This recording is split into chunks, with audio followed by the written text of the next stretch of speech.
Hello students, मॉसबी solving series के एक नए क्वेश्चन में एक बार फिर से आपका स्वागत है। और इस क्वेश्चन में देखते हैं हमसे वो क्या पूछ रहा है और उससे रिलेटेड हम कौन से क्वेश्चंस बना सकते हैं। तो क्वेश्चन है, when caring for a patient who is recovering from gastrectomy, एक पेशेंट को हम केयर कर रहे हैं जो गैस्ट्रेक्टमी से रिकवर कर रहा है। The nurse is concern about the potential development of pernicious anaemia. Nurse ये जानती है कि उस व्यक्ति को परनीशियस एनीमिया हो सकता है गैस्ट्रेक्टमी के बाद। What should the nurse conclude may be the cause of this complication. Nurse ये जानती है कि किस वजह से गैस्ट्रेक्टमी के पेशेंट को परनीशियस एनीमिया हो सकता है। तो बच्चे, इससे रिलेटेड क्वेश्चंस को डिस्कस करते हैं और तब हम देखेंगे कि इसका आंसर क्या होगा। तो मैं आपको बताना चाहूँगा बच्चे कि विटामिन B12 जो है उसको एब्जॉर्ब होने के लिए ज़रूरी होता है इंट्रिंसिक फैक्टर। और ये जो इंट्रिंसिक फैक्टर है ये प्रोड्यूस करती है पैराइटल सेल्स। गैस्ट्रिक की जो पैराइटल सेल्स होती हैं, स्टमक की जो पैराइटल सेल्स होती हैं, ये पैराइटल सेल्स बनाती हैं इंट्रिंसिक फैक्टर। और ये इंट्रिंसिक फैक्टर किसके एब्जॉर्प्शन में हेल्प करती है? विटामिन B12 के एब्जॉर्प्शन में हेल्प करती है। तो अगर मान लो किसी भी वजह से किसी पर्सन की गैस्ट्रेक्टमी करनी पड़ी तो क्या वहाँ पर पैराइटल सेल्स रहेंगी? नहीं। तो क्या इंट्रिंसिक फैक्टर का फॉर्मेशन होगा? नहीं। तो क्या बच्चे उस व्यक्ति में विटामिन B12 एब्जॉर्ब होगा? नहीं। इसीलिए जिस पर्सन का गैस्ट्रेक्टमी हो जाता है उस पर्सन में विटामिन B12 की डेफिशिएंसी हो जाती है और उस व्यक्ति में विटामिन B12 की डेफिशिएंसी की वजह से हो सकता है परनीशियस एनीमिया। तो ये बात याद रखिएगा आज के बाद कि किसी भी पेशेंट जिसकी गैस्ट्रेक्टमी हुई है उस व्यक्ति को परनीशियस एनीमिया हो सकता है। चलिए अगला पॉइंट डिस्कस करते हैं। ये कह रहा है कि एक व्यक्ति जिसकी गैस्ट्रेक्टमी हुई है उसको पूरी लाइफ बच्चे आप विटामिन B12 का इंजेक्शन दोगे, पूरी लाइफ उसको पूरी लाइफ सप्लीमेंटेशन दोगे विटामिन B12 का, क्योंकि अब वहाँ पर पैराइटल सेल्स नहीं हैं। ठीक है, तो याद रखिएगा। कई बार आपसे डायरेक्टली पूछता है कि गैस्ट्रेक्टमी के बाद आप कितने दिनों तक उसको विटामिन B12 का इंजेक्शन देंगे, 1 मंथ, 1 ईयर, 2 ईयर या फिर lifetime. And the answer will be lifetime. We will give lifetime injection of vitamin B12। Okay, the next question is vitamin B12 की deficiency से बच्चे कौन सा anaemia हो जाता है? काफ़ी बार पूछा गया है। विटामिन B12 की डेफिशिएंसी जो एनीमिया होता है उसको कहते हैं परनीशियस एनीमिया। याद रखिएगा बच्चे, परनीशियस एनीमिया किसकी डेफिशिएंसी की वजह से होता है? विटामिन B12 की डेफिशिएंसी से होता है परनीशियस एनीमिया। चलिए अगली बात करते हैं। तो ये क्वेश्चन काफ़ी बार पूछा गया है कि विटामिन B12 का एब्जॉर्प्शन कहाँ पर होता है? तो विटामिन B12 याद रखिएगा एब्जॉर्ब होता है इलियम में। कहाँ एब्जॉर्ब होता है? इलियम में। बहुत इंपॉर्टेंट क्वेश्चन है, बहुत बार पूछा गया है कि विटामिन B12 कहाँ एब्जॉर्ब होगा? इलियम में एब्जॉर्ब होता है बच्चे। ठीक है, याद रखिएगा। अगला क्वेश्चन ये भी काफ़ी बार एग्जामिनेशन में पूछा हुआ है कि अगर जो वेजिटेरियन पीपल हैं उन वेजिटेरियन पीपल्स में किस चीज़ की कमी हो सकती है? आंसर जाएगा विटामिन B12। वेगन डाइट में बच्चे विटामिन B12 की डेफिशिएंसी होती है, इसीलिए उस व्यक्ति को विटामिन B12 की डेफिशिएंसी हो सकती है। ऐसे लोग जो मीट वगैरह कंज्यूम करते हैं उनमें नहीं होती है विटामिन B12 की डेफिशिएंसी, परंतु ऐसे व्यक्ति जो वेगन हैं, जो वेजिटेरियन डाइट लेते हैं, उन लोगों में विटामिन B12 की डेफिशिएंसी आपको देखने को मिलेगी। और ये क्वेश्चन पहले भी नॉर्थ सेट में पूछा गया है कि निम्नलिखित में से विच अमंग द फॉलोइंग, निम्नलिखित में से किस व्यक्ति में हमें विटामिन B12 की डेफिशिएंसी देखने को मिलेगी? और आंसर जाता है वेजिटेरियन पीपल। अगला जो क्वेश्चन है वो कहता है कि परनीशियस एनीमिया में आपको कैसा देखने को मिलेगा? रेड बीफी टंग। याद रखिएगा ये साइन है परनीशियस एनीमिया का। तो परनीशियस एनीमिया में आपको क्या देखने को मिलेगा? रेड बीफी टंग।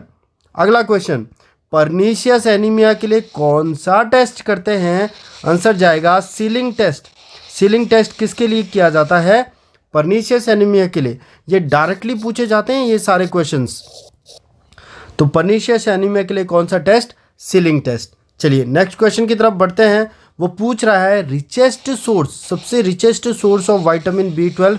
मैंने आपको बताया अभी भी ऊपर कि मीट वगैरह, बच्चे मीट हो गए, एग हो गया, डेयरी प्रोडक्ट हो गया, ये रिचेस्ट सोर्स है विटामिन B12 का।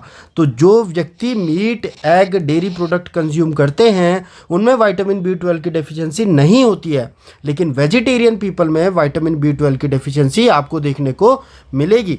अगला ये क्वेश्चन भी टारगेट हाई में डायरेक्टली पूछा हुआ है कि वह कौन सा विटामिन है जिसके स्ट्रक्चर में कोबाल्ट होता है। तो जिसके स्ट्रक्चर में कोबाल्ट होता है तो वो होता है विटामिन B12। विटामिन B12 वो विटामिन है जिसके स्ट्रक्चर में आप जब देखोगे तो आपको कोबाल्ट मिलेगा। ठीक है, तो कोबाल्ट किस में होता है? Vitamin B12। रिचेस्ट सोर्स क्या है? Meat, egg, dairy product. कौन सा टेस्ट करेंगे? Ceiling test. पर्नीशियस में क्या देखने को मिलेगा? रेड बीफी टंग। वेजिटेरियन पीपल में विटामिन B12 की डेफिशिएंसी, विटामिन B12 एब्जॉर्ब होगा इलियम में। विटामिन B12 को एब्जॉर्ब करने में हेल्प करता है इंट्रिंसिक फैक्टर, और इंट्रिंसिक फैक्टर को बनाता है पैराइटल सेल। विटामिन B12 में डेफिशिएंसी हो जाएगी पर्नीशियस एनीमिया, और गैस्ट्रेक्टमी के बाद आप लाइफ टाइम विटामिन B12 देंगे। इन पॉइंट्स को रिवाइज करने के बाद हम कुछ देखते हैं विटामिन्स और उनके दूसरे नाम जो कि पूछे जाते हैं। पहला याद रखिएगा विटामिन ए। विटामिन ए को किस नाम से जाना जाता है बच्चे? रेटिनॉल। और विटामिन ए की डेफिशिएंसी से क्या हो जाता है? Night blindness. ये याद रखिएगा सारे। उसके बाद सेकंड बढ़े तो B1, विटामिन B1 को कहा गया है थायमिन, और थायमिन की कमी से हो जाता है बेरीबेरी। विटामिन B2 की तरफ चलें तो विटामिन B2 को कहा गया है राइबोफ्लेविन, और विटामिन B2 की कमी की वजह से हो जाता है डर्मेटाइटिस। ये याद रखिएगा, कई एग्जाम्स में डायरेक्टली पूछे जाते हैं आपसे। उसके बाद आप देखेंगे विटामिन B3 जिसको कहा गया है नियासिन, जिसकी वजह से क्या होता है? पैलाग्रा। ठीक है, diarrhoea, skin disease, dermatitis, 3D sign किस में देखने को मिलते हैं? पैलाग्रा में। ओके, जो नियासिन डेफिशिएंसी की वजह से होता है।